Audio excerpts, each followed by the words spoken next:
ताणं नमो सिद्धाणं नमो आर्याणं नमो वज्रायणं नमो लोये सव्वसाहुणं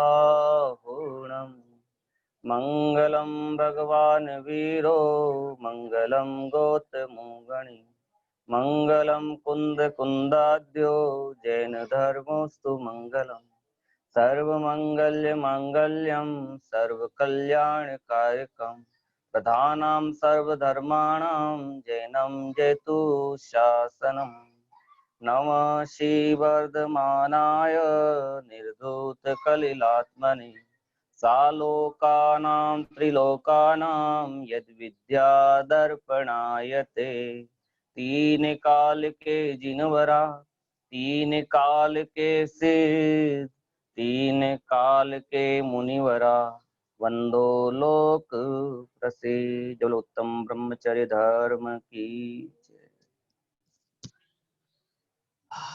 साधना की पूर्णता,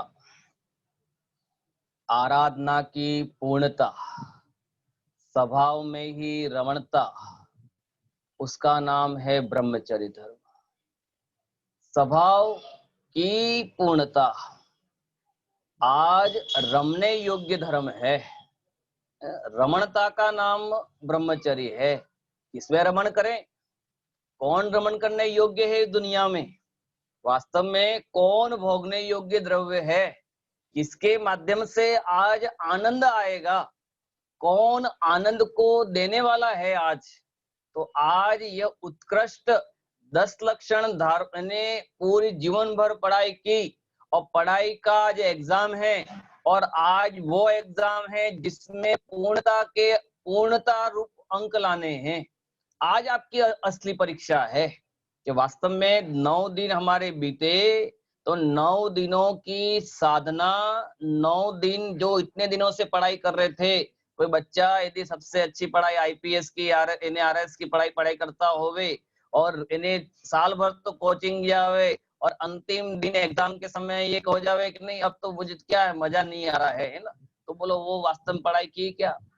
तो आज हम 9 दिन से जो साधना करते आ रहे हैं और उस साधना के माध्यम से आज क्या है कि वास्तव में वो साधना परिपूर्णता कैसी होवे, वो स्वभाव में कैसे लीन रहा जावे, वो अपने अंतरात्मा में कैसे मदमस्त रहा जावे, उस साधना की आज उत्कृष्ट आराधना का पर्व उत्तम ब्रह्मचर्य है। कौन सा ब्रह्मचर्य है? उत्तम, अर्थात जो सम्यक दर्शन, अर्थात जो मुनिराजों के साथ में सर्वोत्कृष्ट रूप से चलता है। जो मुनिराज अपने अंदर में 18,000 दोषों इन्हें शील के इन्हें जो दोष रहित हैं और 18,84,000 गुण, 18,000 दोषों से रहित और 1,84,000 गुणों से सहित जो आज ब्रह्मचर्य की आराधना करने में मुनिराज मदमस्त हैं, इन्हें अपने स्वभाव में लीन हैं, अपने ब्रह्मचर्य अर्थात ब्रह्मचर्य किसे कहते हैं कि ब्रह्म सो आत्मा, चर्य अर्थात उसमें विचरण करना, सो आत्मा में ही विचरण करना, आत्मा में ही लीन होना, उसका नाम उत्तम ब्रह्मचर्य धर्म कहलाता है।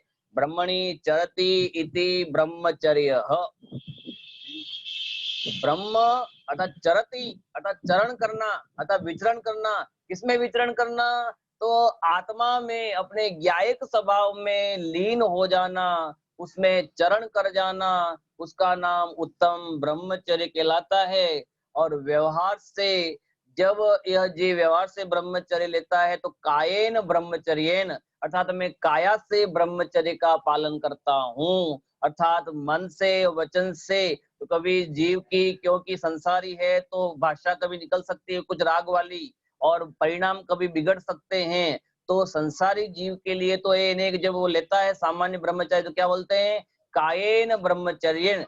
जब भगवान के माता पिता जब पंचकल्याण आदि अपन करते हैं तो उस समय जितने जीव ब्रह्मचर्य तब कल्याण के दिन ब्रह्मचर्य का व्रत लेते हैं, माता पिता से दिलाते हैं, क्योंकि यहाँ सभी एक एक पूरा पंचकल्याण की विधि करवाई है। तो उस जीवों कैसा ब्रह्मचर्य दिलाते हैं? तो कायेन ब्रह्मचर्येन, काय से मैं ब्रह्मचर्य धारण करता हूँ। अर्थात संरक्षण करता हूँ। अपने अंदर में जो वीर्य गुण है उस वीर्य गुण का संरक्षण करके उसका क्या करता हूँ, आत्मा में सदुपयोग कराता हूँ, उसका नाम व्यवहार से ब्रह्मचर्य कहलाता है। संरक्षण भी करना है ना अपने अंदर में। देखो शरीर के संरक्षण ये उपयोग यहाँ लगाएगा, शरीर में लगाएगा, भोग में लगाएगा, तो विकल्प भी बारंबार भोगने के रहेंगे, तो आत्मा में उपयोग नहीं लगा पाएगा। इसलिए उस समय क्या करता है, शरीर से भी ब्रह्मचर्य, काया से भी ब्रह्मचर्य लेकर, व्रतादि लेकर वो अपने आत्मा में संतुष्टि करता है, वो अपने आत्मा में लगाता है। इसलिए उसको आज निश्चय और व्यवहार, ये दोनों जो उत्तम ब्रह्मचर्य के भेद हैं, उनके बाद से शील बाढ़ नो राग ब्रह्मचर्य अंतर लखो। कौन सी बाढ़ रखनी है? शील बाढ़ नो राग। देखो आज कल सम्यक दर्शन का था, आज सम्यक ज्ञान का पर्व है। कौन सा पर्व है? सम्यक ज्ञान का। और चारित्र का कल आएगा। तो आज ज्ञान है, तो ज्ञान के माध्यम से निर्णय करना कि वास्तव में स्वभाव क्या है। सम्यक ज्ञान किसे कहते हैं? रत्नाकर शाकाचार्य में लिखा ना, दूसरे अधिकार में जो प्रारंभ किया है कि सम्यक ज्ञान नाम किसका? तो सम्यक ज्ञान नाम बताया कि न ज्ञान न्यून होवे, न ज्ञान अधिक होवे, न ज्ञान संशय रूप होवे, न ज्ञान मिथ्या रूप होवे, ज्ञान न्यूनम अधिकम संशय विपरीतता से रहित, जो वस्तु का स्वभाव जैसा है उसका नाम सम्यक ज्ञान कहलाता है। ने अधिक भी नहीं हो सकता है, अधिक जान ले, अर्थात लोकालोक से अधिक जाने, ज्ञान ऐसा भी नहीं है। लोकालोक से कम जाने, ज्ञान ऐसा भी नहीं है। सांप को रस्सी मान ले कि कुछ है, यार आत्मा हूं के शरीर हूं, ये बिना संशय वाला ज्ञान भी नहीं है। और मैं तो नहीं क्यों हूं, मैं तो देव हूं, ऐसा भी नहीं है। ऐसा विपरीत ज्ञान भी नहीं है। इन्हें देव जीव को एक गिने बैरातम तत्व मुदा है, ऐसा मूर्ता वाला भी नहीं है। मैं तो ज्ञान आप को जाने सदा, उसमें पूजन में लिखा ना, आप को जाने नियत ग्रंथ पठन व्यवहार। क्या जाने? आप को जाने। सम्यक ज्ञान नाम किसका? आप को जाने नियत। किसको जाना? आत्मा को जाने, आपको आप रूप जाने, उसका नाम निश्चय सम्यक ज्ञान। और जो व्यवहार सम्यक ज्ञान होता है, व्यवहार सम्यक ज्ञान के 8 भेद हैं: शब्दाचार, अर्थाचार, तदुपाचार, कालाचार, विनयाचार, उपदानाचार, बहुमानाचार और अन्निवानाचार। ये 8 प्रकार के सम्यक ज्ञान के भेद हैं। गिनवाणी पढ़ना तो कैसे पढ़ना? जैसा मन में आ जावे तब पढ़ लेना। शब्द का ख्याल रखना कि नहीं, शब्द का उच्चारण अच्छा होना चाहिए। जैसा शब्द का उच्चारण हुआ उस प्रकार तद्रूप अर्थ ही भी उस प्रकार निकलेगा। क्योंकि शब्द का उच्चारण अच्छा नहीं निकला और अर्थ कुछ भी निकला, काका जी आज अजमेर गए और उसने अर्थ निकाल लिया काका जी आज मर गए, तो वो ऐसा अर्थ का अनर्थ हो सकता है। इसलिए शब्दाचार भी अच्छा होना चाहिए और शब्द के अनुसार अर्थ होना चाहिए। फिर उभयाचार लिखा, शब्द और अर्थ दोनों के साथ में पढ़ना, वो उभयाचार है। तद उभयाचार। फिर कालाचार, अर्थात संध्याकालीन के समय जो मूल ग्रंथ हैं, कोई विषय भयंकर आपत्ति आ गई है, भूकंप आ गया है, तो उस समय तुम ग्रंथ लेके बैठे रहो, तो ये भी क्या है? कालाचार है। ये काल की विनय भी नहीं है। विनयाचार, अति विनय से जिनवाणी को खोलना, जिनवाणी को लटकाते हुए ऐसा नहीं ले जाना। जिनवाणी को एक साथ देवे तो उठाकर अच्छे से रखना, अच्छा साबित रखना, अर्थात विनय से उसका संस्कार करना, ये विनयाचार है। फिर दोनों ये उपदानाचार, अर्थात तप रीति बहु मौन देगे विनय गुण। ये 8 भेद कर्म उच्छेद ज्ञान दर्पण देखना, अर्थात ये क्या है? दर्पण के समान अपने काम कर सकते। जिनवाणी दर्पण के समान है, अर्थात तुझे दिखाएगी। एक इंदौर के अपन कांच मंदिर में जाते हैं तो कांच मंदिर के दर्पण में लिखा है कि तू मुझे देख, मैं तुझे बताऊंगा कि तेरा स्वरूप क्या है। क्या है दर्पण? क्या कहता है कि तू मुझे देख, मैं तुझे बताऊंगा कि तू कैसा है। तो जिनवाणी कहती है कि तू मुझे पढ़, मैं तुझे बताऊंगा कि तेरा स्वरूप कैसा है। और जिनवाणी हमको क्या बता रही है? सम्यक ज्ञान के माध्यम से ज्ञान हमें बताता है, क्योंकि ज्ञान दर्पण का काम लिखा है, केवल ज्ञान को दर्पणवत लिखा है। रत्नाकर शाकाचार्य का मंगलम बोलते हैं ना अपन, नमः श्री वर्धमानाय निर्धूत कलिलात्मने सा लोकानाम त्रिलोकानाम यद विद्या दर्पणायते। कि यह केवल ज्ञान कैसा है, दर्पण के समान। दर्पण दर्पण में दिखता तो सब है, पर दर्पण किसी से प्रभावित नहीं होता है। उस प्रकार केवल ज्ञान में लोकालोक दिखते तो सब है, ज्ञान में दिखता तो सब है, पर ज्ञान किसी से प्रभावित न होवे, उसका नाम ज्ञान। ज्ञान ज्ञान से प्रभावित है, ज्ञान ज्ञान को जानता है, और उसमें लोकालोक जानने में आवे तो ये ज्ञान की स्वच्छता है, पर उसका अभिप्राय पर द्रव्य को जानने का नहीं है। ऐसा यह सम्यक ज्ञान, वो मेरा स्वभाव है, उसको आज जानकर वास्तव में ब्रह्मचर्य को उस पे ग्रहण करे, ब्रह्म स्वभाव को जाने, ब्रह्म स्वभाव को उसमें लीन होवे, तो वास्तव में आज ये 10 लक्षण का ब्रह्मचर्य मनाना सार्थक। तो बहुत सुंदर बात आई है। पहले ध्यानराय जी की पूजा के माध्यम से लेकर फिर अपने जो अर्घावली है उस पर अपन दृष्टिपात करते हैं। शील बाड़े नोरा ब्रह्म भाव अंतर लखो, करी दोनों अबिला करहु सफल नर भव सदा। क्या लो, शील बाड़े नोरा, कितनी बार होनी चाहिए? शील की 9 प्रकार, मन से, वचन से, काय से, कृत कारित अनुमोदना संभ्रम समारंभ आरंभ, उन सब प्रकार के भावों से क्या रखना? शील बाड़ नो राग ब्रह्मचर्य अंतर लखो।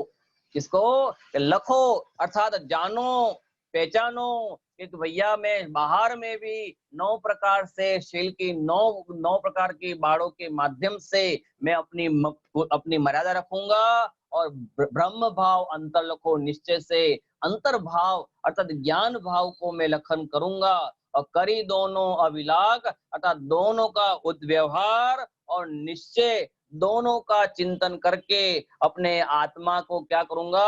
आत्मा को धारण करूंगा, आत्मा को ग्रहण करूंगा। देखो निश्चय व्यवहार की संधि कितनी गजब की बताई। निश्चय और व्यवहार की संधि, दोनों संधि के माध्यम से दिखा।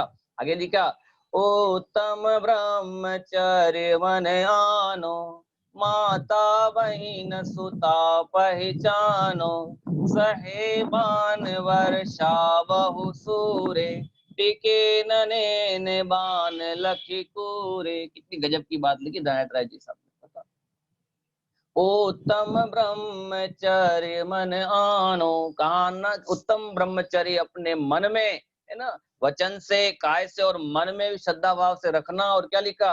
माता बहिन सुता पहचानो, माता को माता, बहन को बहन, सूद को सूद, छोटे बड़े आदि सबकी विनय, यदि बड़ी हो तो माँ, मध्यम हो अपने समान तो बहन, और छोटी हो तो बेटी। उस प्रकार महिला हो तो महिलाओं को, बड़ा हो तो कह रहे कि पिता, मध्यम हो तो भाई, और छोटा हो तो पुत्र। दोनों ओर से ब्रह्मचर्य व्रत का पालन करना, मन में विकार उत्पन्न नहीं करना, भाव नहीं बिगाड़ना। और देखो क्या कितनी गजब का उदाहरण दिखा कि सहे बाण वर्षा बहु सोहे, कोई शूरवीर होवे, परम योद्धा होवे, वो परम योद्धा क्या करता है कि पहले बड़े बड़े बाण को सहन कर सकता है, पर टीके न नैन बाण लखी कुरे, पर कोई स्त्री के कटाक्ष रूपी नेत्रों को सहन नहीं कर सकता है, और परिणाम बिगाड़ कर क्या करता है? उस प्रति आसक्त हो जाता है। शूरवीर बड़े बड़े बाण तो झेल सकता है, घाव सहन कर सकता है, पर नेत्र रूपी कटाक्ष और उस प्रकार के आसक्ति के भाव को सहन नहीं कर सकता, और क्या करता है?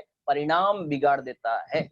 परिणाम कब बिगड़ जाएगा कोई भरोसा नहीं है, कोई भरोसा नहीं। पुष्पडाल मुनिराज, बोलो कहाँ अपने आत्मा में लीन रहने वाले मुनिराज, स्वभाव की आराधना करने वाले मुनिराज, और कहाँ कानी स्त्री पर रिझ गए। किस पे रिझ गए? तो रंभा जैसी स्त्री पे नहीं, कानी स्त्री पर रिझ गए। कानी स्त्री पर, जो एक आंख से कानी थी और एक आंख से कानी वाली स्त्री पर पुष्पडाल मुनिराज बोलो रिझ गए। बोलो क्या परिणामों का ठिकाना। कोई कमी नहीं थी घर पे, इन्हें सब स्त्रियों को छोड़ के आए थे, राजमहल को छोड़ के आए थे, पर कहाँ राग रह गया, और उस राग से बोलो अंदर में चैतन्य भगवान आत्मा ऊर्ध्व स्वभाव वर्तता हुआ, और ऊर्ध्व वर्तता हुआ उसमें अंदर में विकार उत्पन्न हो गया, और विकार उत्पन्न होते ही क्या हो गया? उस पर रिझ गए। बोलो कुछ भरोसा नहीं। इसलिए प्रति समय क्या रखो? सजग ज्ञान के माध्यम से भी सजग, मेरी ज्ञान परिणाम श्रद्धा तो डिगी है, मेरा आचरण बिगड़ तो नहीं रहा है। ये क्या हो सकता है? परिणाम बिगड़े तो परिणाम को सुधारने का काम कौन करता है? ज्ञान का है।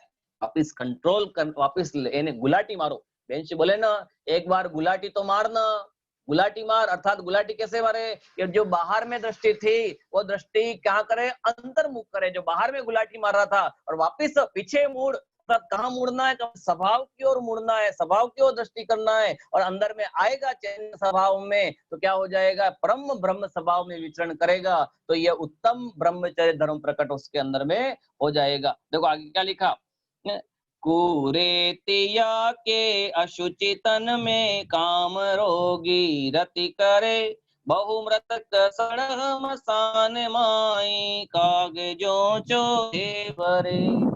इस प्रकार होता है ना कि सड़ी सड़ाई जो शमशान में देह पड़ी है, उसमें अंदर में भूख के वेदन से, राग के वेदन से वो सड़ी सड़ाई देह को भी खाता है, उस प्रकार ये जीव अपने परिणामों से रहित होकर मन विचलित करके क्या है, कुरेतिया के अशुचि तन में, ये अंदर विचार नहीं कि ये शरीर कैसा है, अशुचि है, शरीर गंदा है, शरीर मैला है, वो खान भरी है, पर तो भी उसके राग वशात होकर चमड़े नोचने की बात करता है,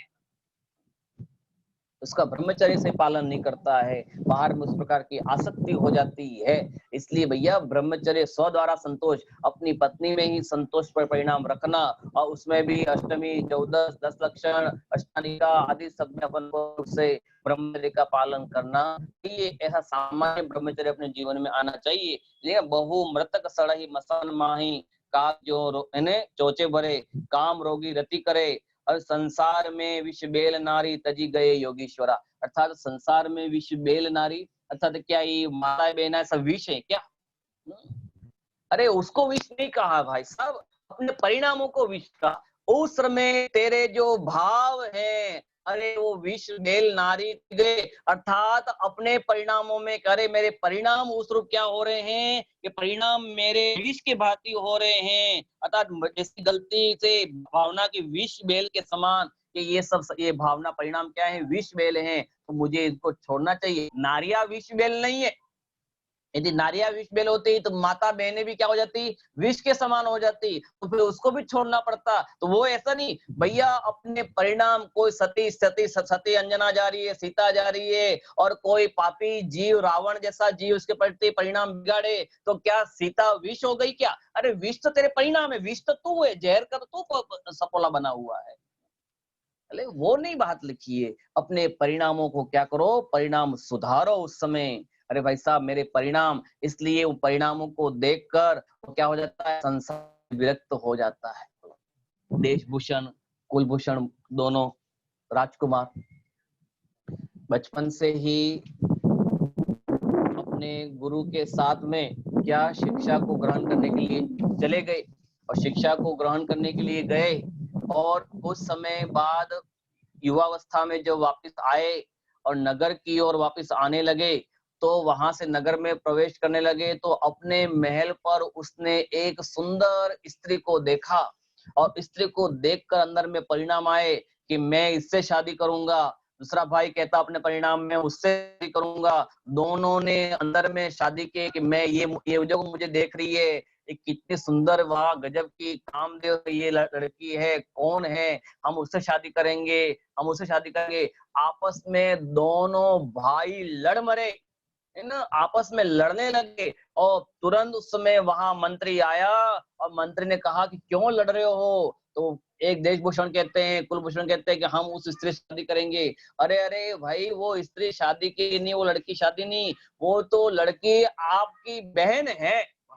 क्या अंदर में भाव आया, वो लड़की आपकी बहन है। अरे अरे अरे, हमारी बहन? बोले कैसे? बोले जो आप यहाँ से अध्ययन करने चल गए थे, उसके बाद इस बेटी का जन्म हुआ था, पर आपको राग हो जाएगा, आपको शिक्षा में बाधा पड़ जाएगी, इसलिए आपको सूचना नहीं की, और आज ये आपकी बहन है। धिक्कार है हमारे ऐसे परिणाम कि हमने जाने पहचाने हर किसी के प्रति मुक्त हो गए। एक समय परिणाम कहाँ और अगले समय परिणाम कैसे, बोलो। दोनों कुमार सोचते थे प्रायश्चित सुख का, इसका यही होवेगा, हम तो हो ये दिगंबर। क्या परिणाम कर लिए? अरे अरे अरे, प्रायश्चित हमने ले लिया, और क्या है कि अब हम संसार में नहीं रुलेंगे, अब हमें ये संसार अच्छा नहीं लगता है, दुनिया की सारी स्त्रियां हम बहन समझानी। क्या नियम ले लिया कि आज से दुनिया की जितनी सब स्त्रियां हैं सब वो हमने बहन माता के समान हैं। हम तो आज अभी जिनेश्वरी दिगंबर दीक्षा लेते हैं। बहन कहती है अरे भैया अज्ञानता में हो गया ना, आपने जानबूझ के थोड़ी राग किया। अरे अज्ञानता में किया पाप क्या फल देता नहीं है क्या? अज्ञानता में किया पाप भी पूर्ण फल को देने वाला है, पूर्ण पाप को बंद करने वाला है। और तुरंत उन दोनों ने क्या कर लिया, जिनेश्वरी दीक्षा देने की अंदर में आज्ञा, इन्हें परमिशन ले ली और दिगंबर वेश धारण कर लिया। कब परिणाम बदल जाए मालूम है क्या? किस पे कोई रिझ जावे तो समझ में आता है क्या? इसलिए भैया प्रति समय अपने परिणाम को सुधारो, प्रति समय अपने परिणाम कंट्रोल करो, प्रति समय उसको अंदर में जाने का भावना करो, क्योंकि निर्ग्रंथता की भावना अब हो सफल मेरी, बीते हुए आराधना में पल हर पल घड़ी मेरी। हर पल कहाँ बीते अपनी, ये आराधना में समय लगे। कि बाहर में विराधना में समय लग गया और विराधना का फल कैसे मिलेगा मालूम है क्या? विराधना का फल बहुत दुखदाई है, इसलिए इस विराधना में मत जाओ। देखो उसके बाद क्या हुआ, उन्होंने दीक्षा ली और उस बहन ने भी, रोको नहीं तुम भी बहन आओ इस मार्ग में, रोको नहीं तुम भी बहन आओ इस मार्ग में, दुर्मोह वश अब मत बढ़ो संसार मार्ग में, निसार है संसार बस शुद्धात्मा ही सार, अक्षय प्रभुता एक ही है आत्मादार, निर्द्वंद निर्कल्प हो निज आत्मा ध्याओ, निर्ग्रंथता की भावना ही अब तुम सवारो।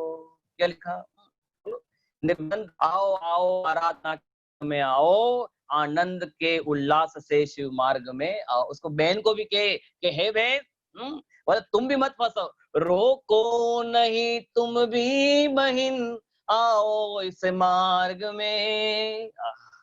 कैसा, कहा एक समय का पूर्व का राग अंदर में भोगने का परिणाम कि मैं इससे शादी करूं, अरे और अगली समय अरे कैसा निकृष्ट परिणाम मेरे, हाँ मुक्ति लक्ष्मी का भोगने का समय था और वहां अपनी बहन के प्रति भोगने का परिणाम आया। धिक्कार है ऐसे परिणाम, और तुरंत वहां से हटे, स्वभाव में अंदर में लगे और जिन दीक्षा लेने के लिए गई और बहन यहाँ पश्चाताप कर रही है, बहन के पश्चाताप देखकर उससे भी क्या कहते हैं, रोको नहीं तुम भी बहन इस मार्ग में आओ, दुर्मोह वश अब मत बढ़ो संसार के मार्ग में। अरे तुम भी संसार मार्ग को छोड़ो, अरे ये मार्ग तो धिक्कार है, ये मार्ग तो कहने के खराब है, इस मार्ग में आनंद कहाँ है, निस्सार है संसार बस शुद्धात्मा ही सार। कौन सार है, कौन सार भाई साहब, ये आत्मा ही सार है पवन जी, है ना, आत्मा ही सार है, यही एक सार योग्य है, अन्य कोई सार योग्य नहीं है। उसको अक्षय प्रभुता एक ही है आत्मा दा, अक्षय प्रभुता, अरे निष्ठ प्रभुता की भावना भाने वाले, निर्द्वंद निर्विकल्प हो निज आत्मा हो, अरे भाई आत्मा में ध्यान करने योग्य तो एक ही है। जीव को की आत्मा बात सुहाती, आत्मा की बात करता है तो इसको क्या होता है, अंदर में कंटाला आ जाता है, अंदर में क्या क्या आत्मा आत्मा करते हो दिन भर, बोलो इसके सिवाय करे क्या, बोलो मैं हूँ कौन हूँ, इसका विचार तो करो, उसके अंदर में स्वभाव का ख्याल में आओ। देखो कितने आगे बात लेके क्षमा करके क्षमा गुरु डिग चल गए, आया था राग घर का ज्ञानी वन चले गए। राग कहाँ का आया था, वहां से तो जब दीक्षा वहां शिक्षा ग्रहण करके वापिस गुरु से वहां आए, पूरे रथ आदि में सवार करके सबके लवाजमे के साथ में चलो राजमहल चलते हैं, वहां आनंद मनाएंगे, मम्मी के साथ पापा के साथ ब्याह करेंगे, खूब आनंद मनाएंगे। लेके क्षमा करके क्षमा गुरु डिग चल गए। गुरु क्षमा मांगी, हमारे यहाँ करने में कुछ गलती हो गई तो हम आपसे क्षमा मांगते हैं, आप हमें क्षमा करें। और आया था राग घर का ज्ञानी बन चल गए, संग में चले निर्मोही आगी देखते, नारा था जैन तब उपसर्ग गौर थे सहे। देवभूषण मुनिराज की प्रतिमा जब देखते हैं, वहां दर्शन करने जाते हैं, तो दोनों है ना मुनिराज की प्रतिमा, वो प्रतिमा देखकर ही वैराग्य आ जाता है। ऐसी सुंदर प्रतिमा बनी हुई है। इतने वितरागी भगवंतों को देखकर वितरागता ना आवे तो और क्या आवे बताओ। वितरागी के पास जावे, वितरागता पना ना आवे, बोलो राकेश बाबू जी, क्या आएगा? कि अंदर में वितरागता को देखकर क्या आनी चाहिए? वितराग दोनों प्रतिमाएं ऐसी खड़गासन खड़ी हुई हैं, जैसे अपन को निहार रही है। अरे बाहर में क्यों खड़ा है? अज्ञायिक स्वभाव में अंदर में आ जाना। में है ऐसी वितराग प्रतिमा को देखकर, ओ देशभूषण कुलभूषण मुनिराज को अंदर में देखकर वैराग्य, है ना, गजब की अंदर की पटापटी। पाया अचल ध्रुव पद भक्ति सिर नाओ। भक्ति से उन मुनिराजों के प्रति क्या करो? सिर अपन को झुकाना। वास्तव में वही आराधना है। उनके माध्यम से ही हमारा धर्म प्रकट हो सकता है, उनके माध्यम से ही हमारा काम हो सकता है।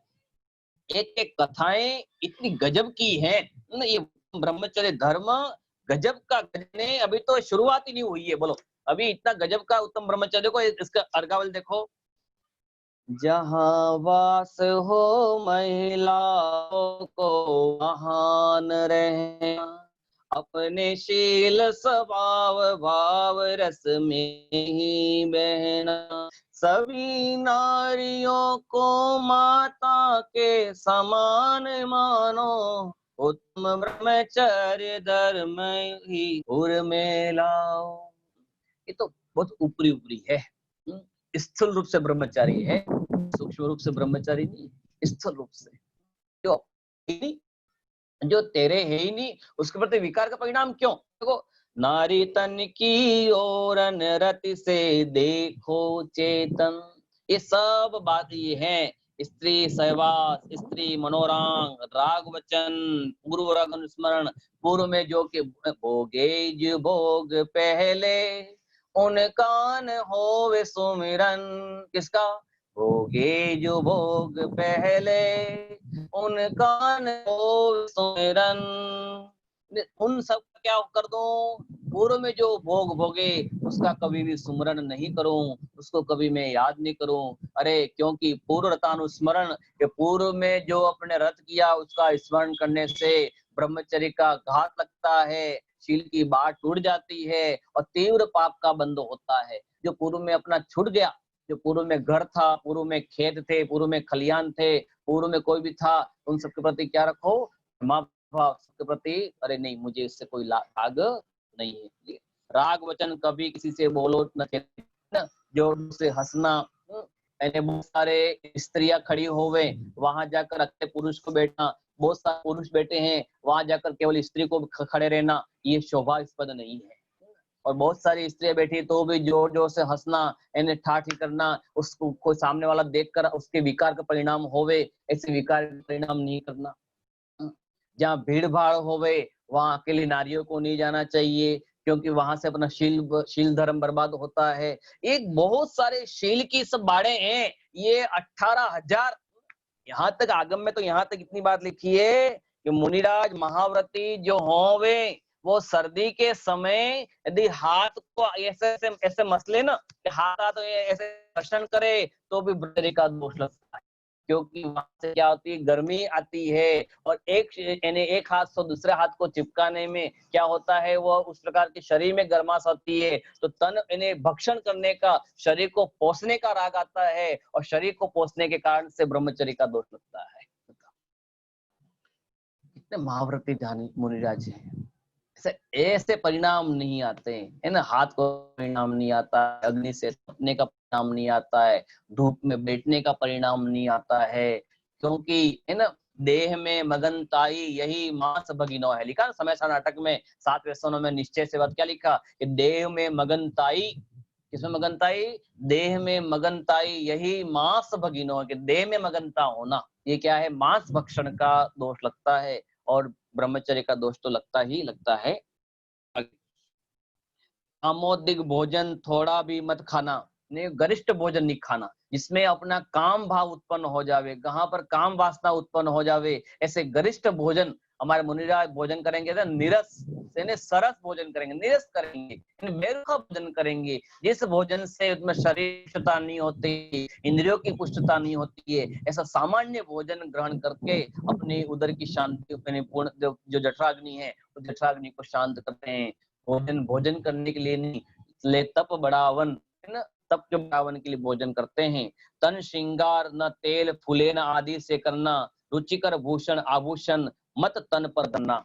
कैसे चीज नहीं लगानी? तन फूले है ना, शरीर पर इत्र नहीं लगाना है ना, पाउडर क्रीम लिपस्टिक नहीं लगाना। किसको सजा रहे हो भाई साहब? ऐसा लगता है कि गोबर की मिठाई पर चांदी का वर्क है।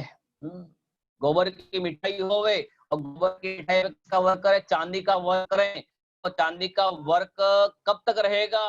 वो तो कुछ समय थोड़ा रहा और क्या हो जाएगा? गोबर में तब्दील हो जाएगा, क्योंकि अंदर में गोबर ही भरा हुआ है, और जहाँ गोबर भरा हुआ है और उसमें तुम चांदी का वर्क, इसमें शरीर में तो अंदर में खून पीप मवाद, यानी नव द्वार बहे गिनकारी, है ना, नव द्वार बहे गिनकारी, किस तो भी इस देह से यारी क्यों कर रहा है? डाला में नव द्वार बहे गिनकारी, नव द्वार बहे रहे, नाक की गंदगी, कान की गंदगी, आंख की गंदगी, मुंह की गंदगी, इन शरीर की गंदगी, विष्ठा मूत्र सब गंदा गंदा गंदा। भाई साहब अपनी शरीर तो इतना गंदा है कि मरने के बाद भी काम नहीं। पशुओं का शरीर तो मरने के बाद भी काम आता है, पशुओं का शरीर तो मरने के बाद हड्डी काम आती है, चमड़ी काम आती है, और पशु की जिंदा हो तो सब गोबर काम आता है, कंडे बनाने काम आता है, पर अपना शरीर तो किसी के कुछ काम नहीं आता है।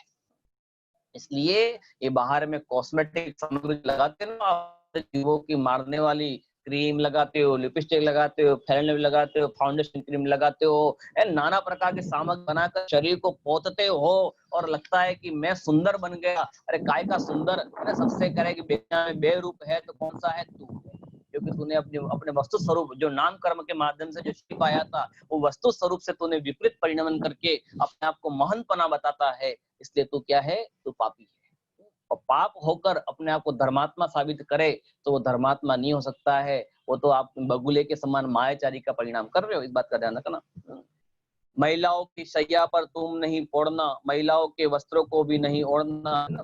हाँ, होते हैं जैसे महिलाओं का वास होवे, उस शैया पर जाकर बैठना नहीं, उस शैया पर जाकर सोना नहीं, क्योंकि उसमें भी ब्रह्मचर्य का दोष लगता है। इसलिए अपने को जहाँ इस चीज को सामान्य भी जो व्यक्ति हो, इसने ब्रह्मचर्य व्रत नहीं लिया तो भी ध्यान रखना कि महिलाओं के इन बेडरूम में मत घुस जाना, जहाँ पति पत्नी रहते हैं उस जगह वहां चल मत जाना, वहां जाना भी काम पड़े तो अपने को कुर्सी पर आकर बैठना, यानी वहां उस खाट पे उस जगह पर जाकर बैठना नहीं, पौड़ना नहीं और उड़ना नहीं, सारा दोष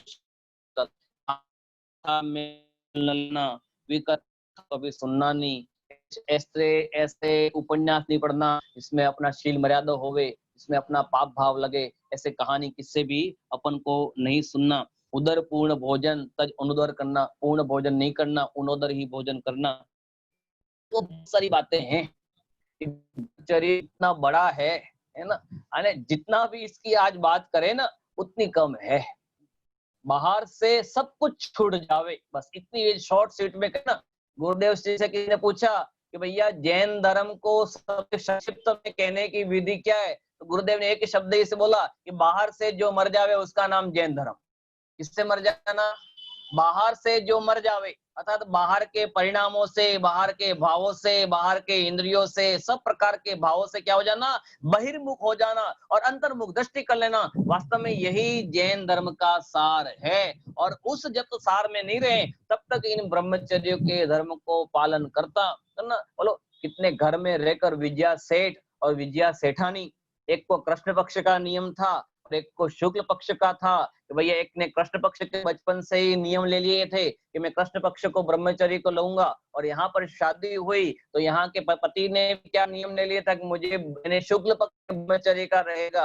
तो कहीं शादी हो गई, कई दिनों बाद कोई संतान की प्राप्ति नहीं हुई, तो अंदर में लगा कि अरे क्या, उसके सासू माँ को विचार आया कि भैया अभी तक हमारे बच्चों के संतान की उत्पत्ति क्यों नहीं हुई, कितने साल हो गए। तो फिर उसने देखना नहीं चाहिए था, तो भी माँ ने जो घर में छोटी सी जहाँ छेद था गेट का, उस गेट में आंख लगाकर देखा तो दोनों के बीच में क्या रखी थी, तलवार रखी थी। क्या रखी थी, दोनों तलवार रखी थी। तो माँ ने पूछा कर ये दोनों के बीच में तलवार धार ऐसी रखा है, क्यों, क्या कारण है।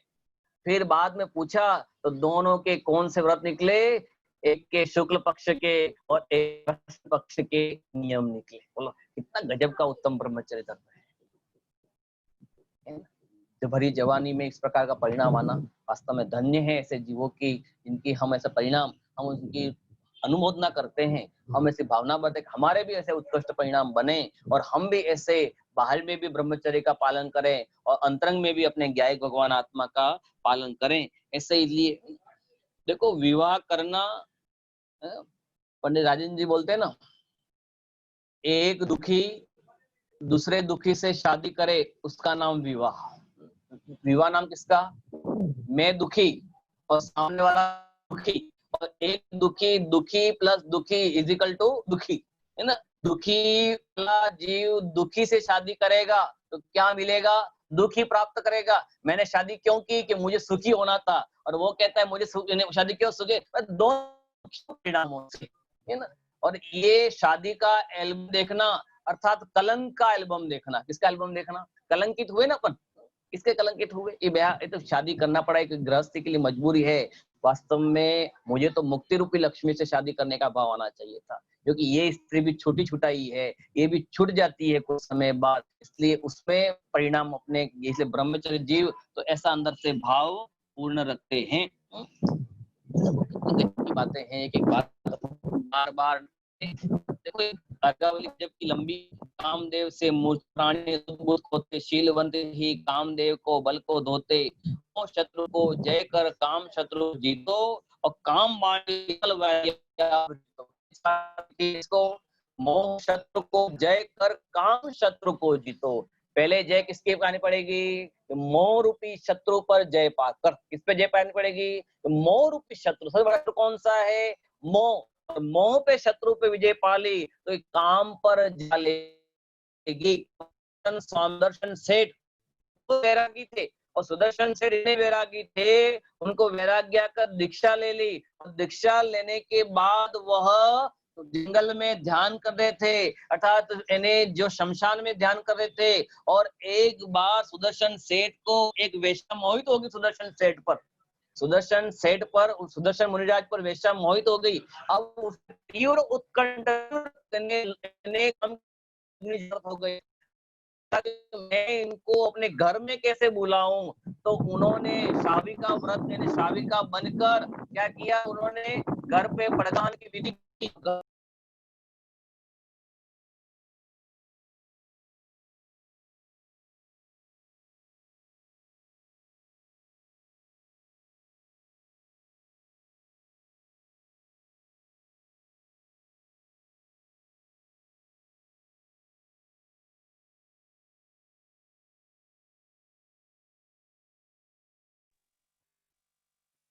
हाँ जी, प्रगाहन वीकर को उनको वहां बुलाया और कर उनको कितने दिनों तक अपने घर में बंद कर रखा।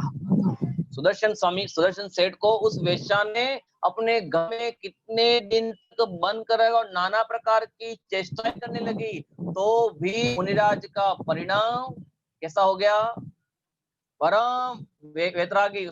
मुझे है स्वामी उस बल की दरकार, मुझे है स्वामी उस बल की दरकार।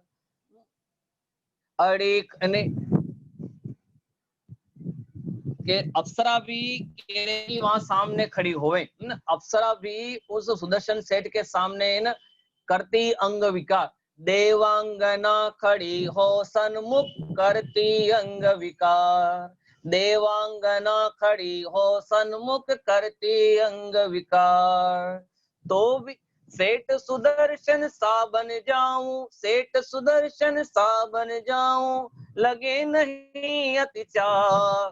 मुझे है स्वामी उस बल की दरकार, मुझे है स्वामी उस बल की दरकार। देवांगना खड़ी हो सन्मुख करती अंग विकार, देवांगना भी सामने खड़ी हो अंगकार, तो भी नेक डिगे नहीं, तो भी वो सुदर्शन स्वामी डिगे नहीं। कितनी बार शमशान से तोड़कर देवांगनाएं ले गई, ये वेश्या ले गई, तो भी मुनिराज आत्मा के ध्यान में मदमस्त। कोई दुनिया की कोई ताकत नहीं कि उनके अंदर में विकार पैदा कर जावे। रामचंद्र जी का जीव आत्मा के ध्यान में मदमस्त था और सीता के जीव के प्रतिनिध था, वो यहाँ सीता बनकर उनको बारंबार परेशान करने लगा। तो लीजिए बहुत सारी स्त्रियां जैसे उन्होंने वेश बना लिया और उनको रिझाने लगे और बारंबार परेशान करने लगे, पर जिसके अंदर में स्वभाव की अंदर में आनंद की बौछार आती होवे, और बाहर का कोई भी उसको विकार कुछ भी नहीं कर सकता है। जिस प्रकार बड़े हाथी के ऊपर कोई सा पत्थर मारे तो वो हाथी को कहाँ फर्क पड़ता है, उस प्रकार जिसको शुद्धात्मा के अंदर में विचरण करने का परिणाम होवे और जिसके अंदर में उत्कृष्टता वर्ती होवे, ये बाहर के काम भोग उनके कहाँ लगते हैं, कहीं भी टिकते नहीं है। इसलिए अंदर के परिणाम होने चाहिए, अंदर से अडिगपना होना चाहिए, उनको काम होना चाहिए। बोलो तो बाहर में देखो परिणाम बिगाड़ोगे तो कीचक को, है ना, द्रौपदी ने कीचक की पिटाई कितनी हुई, द्रौपदी के प्रति भाव बिगाड़े कीचक ने, तो भीम के द्वारा बहुत मारा नहीं मारा गया, है ना। इसलिए बाहर में कहीं गलत परिणाम किए और पकड़े गए तो छोड़ोगे नहीं। राज भी गवर्नमेंट भी मारेगा और परिवार कुटुंब भी मारेगा। इसलिए भैया अपने परिणामों को संभाल के रख। यहाँ तो पड़ रही है और यहाँ से पिटाई होगी और यहाँ से होने के बाद भव में पिटाई खाएगा, वो भी अलग है। इसलिए बच के रहो, परिणामों को सुधारने का भाव रखो। किस मार्ग में जाते हो उसका निर्णय करो, आए ना, किस मार्ग में जाते हो इसका निर्णय कर लो, शिव पथ है या भव पथ इसका निश्चय कर लो, मत नयन बंद करना जागृत हो कर जाना, पहले समकित लेकर मिथ्यात्व विजय कर लो, तप संयम लेना है तो समकित उर धर लो, है ना। आंखें बंद करके धर्म नहीं होता। ये कभी कभी मंदिर में जाता है ना, मुझे को भी आंखें बंद करके दर्शन करता है तो मुझे विचार आता है कि यहाँ 3 लोग को नाथ को दर्शने के लिए आंखें मिली थी और भला आदमी यहाँ पर भी आंख कर रहा है। मिथ्यात्व से तो आंखें बंद ही है और यहाँ चर्म चक्षु भी क्या करके भगवान के सामने बैठा रहता बंद करके। अरे भैया यहाँ तो चर्म चक्षु खोल कर भीतरा की भगवान को देख, ए भगवान आप कहाँ देख रहे हो, और भगवान कहते हैं मुझे मत देख अपने आत्मा को देख। उद्देश्य प्रवचन बार बार आता है ना, हूँ परमात्मा छू एम नक्की कर, हूँ परिणाम। तो वहाँ सौधर्मेंद्र कहता है कि भगवान पहले आप परमात्मा हो ऐसा नक्की करने दो ना। तो भगवान की वाणी में क्या कहा कि भैया पहले तू स्वयं परमात्मा ऐसा नक्की करेगा तो अपने आप निर्णय हो जाएगा, परमात्मा हो निर्णय हो जाएगा। पहले निर्णय किसको करना कि मैं परमात्मा हूँ ऐसा निर्णय करना है, और मैं परमात्मा ऐसा निर्णय करेगा तो आत्मा के आनंद आएगा ही आएगा, क्योंकि आनंद का पिटारे के पास में आनंद नहीं आएगा तो कहाँ आएगा, है ना। इसलिए बहुत सारी बात है ना। दृढ़ की ध्यान लेकर महादिशय करो, श्रेणी पर चढ़ते ही दृढ़ता ख्यात ले लो, घातिया कर्मचारो संपूर्ण विजय कर लो। ये फिर एक विधि बताई है, ये ब्रह्मचर्य की पूर्ण बात में यहाँ बताई है। इससे बहुत सारे जीव हैं मुस्वामी ब्रह्मचर्य में प्रसिद्ध हुए। ब्रह्मचारी को जम्मू स्वामी के वैराग्य को देखकर चोर जो चोरी करने आया था वो भी क्या हो गया, साथ में दीक्षा ले लेता है। बोला इसका नाम ब्रह्मचर्य है ना। चोरी करने वाले के परिणाम भी सुधर जावे, जो इन्हें कुशल करने वाले परिणाम जीवों के परिणाम भी सुधर कर अपने साथ में दीक्षा लेने के परिणाम हो जावे। ऐसा उत्कृष्ट ब्रह्मचर्य जम्मू स्वामी का, सुदर्शन स्वामी का, रानी रेवती का, देशभूषण का, कुलभूषण का, इन्हें हजारों उदाहरण पढ़े। प्रथमायुग भी पढ़ो भाई साहब, प्रथमायुग पढ़कर अपने वैराग्य को पुष्ट, क्योंकि ये प्रथमायुग वैराग्य को पुष्ट करने वाला है, संसार से उदासीन करने वाला है। इसलिए चारों अनुयोगों को समझो, समझकर पढ़ो और पढ़कर अपने आत्मा में लीन हो जाओ। समय भी ज्यादा हो रहा है, थोड़ा लेट चालू किया था इसलिए बाहर में भी इसलिए थोड़ा आगे लिया। इसलिए बहुत सारे इन्हें अब अंदर वर्तमान के भी शिवाजी थे ना, शिवाजी शिवाजी ने कभी जीवन पर्यंत किसी स्त्री को नहीं छुआ। बहुत सारे ऐसे उदाहरण हैं, इन बाहर में भी पढ़ने योग्य हैं, अपने अंदर में भी पढ़ने योग्य हैं। इसलिए अपने ब्रह्मचर्य की जो 5 भावना है कि सर संतोष, टीवी, सिनेमा, गंदे साहित्य और पर्व में ब्रह्मचर्य का उनको पालन करना चाहिए और उसको पालन करके अपनी आत्मा में लीन होवें और पूर्णता के लक्ष्य के माध्यम से पूर्ण आत्मा को जान, उसमें रमे, उसमें जमे। इसी मंगल भावना से आज की बात का विराम देता हूँ। शाम को आज बहुत सुंदर कार्यक्रम अपना जो है, उस कार्यक्रम में आप सभी अधिक से अधिक संख्या में भाग लेवें। आज उत्तम ब्रह्मचर्य सबसे बड़ा धर्म है, सबसे अनंत 14 जिसको नाम बोला जाता है। तो हमारे विगत दिनों से जो भी हमारी गलती हुई है, उन गलतियों के प्रति हम प्रतिक्रमण सामायिक के बड़ी भाव से बैठकर 1 घंटा पूर्ण सामायिक में बैठकर अपने परिणामों को देखेंगे, जानेंगे, समझेंगे। इसी मंगल भावना से आगे। बहुत बहुत धन्यवाद अश्विनी जी। आवाज आ रही ना मेरी? हाँ जी, हाँ जी, हाँ जी, हाँ जी। बहुत बहुत धन्यवाद अश्विनी।